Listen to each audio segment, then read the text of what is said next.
Jeg står her med Marie Ede, som rigtig gerne vil svare på nogle af jeres spørgsmål omkring veninder.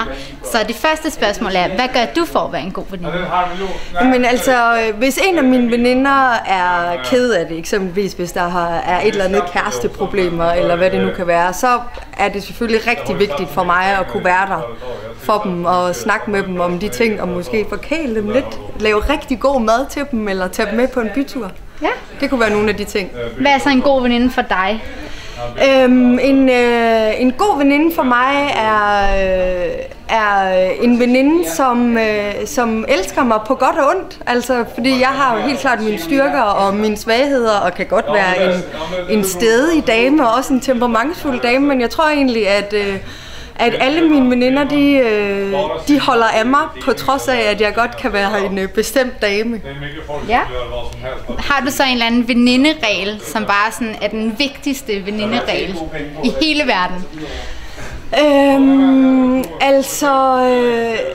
Det er ikke engang sådan en regel, det der med, at man ikke må være sammen med veninders kærester. Altså det er sådan helt, altså det vil være ligesom for mig at være sammen med en bror, tror jeg. Sådan, det er fuldstændig sådan ude af, ja, det kan man slet ikke finde på, men jeg tror egentlig, at en af de ting, som jeg tænker meget over, det er det der med sådan at sådan komplimentere mine veninder og gøre dem opmærksom på de ting, som jeg synes, at de er vildt gode til, eller at de ser vildt godt ud i et eller andet. Det synes jeg er...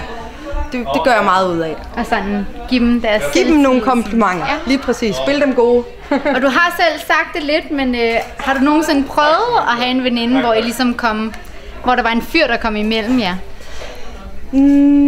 Altså ja, helt tilbage, da jeg måske har været sådan noget 12-13 år, der blev mig og min bedste veninde, vi blev altid forelsket i de samme fyre. Og vi har også på kryds og tværs været sammen med de samme fyre. Okay. Men det har vi heldigvis lagt bag os. Hvordan løser man så sådan en situation, hvis det opstår?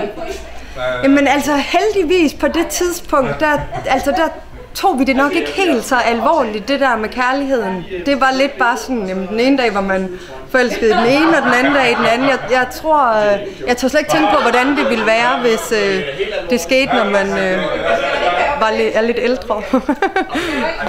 Tusind tak skal du have. Selv tak.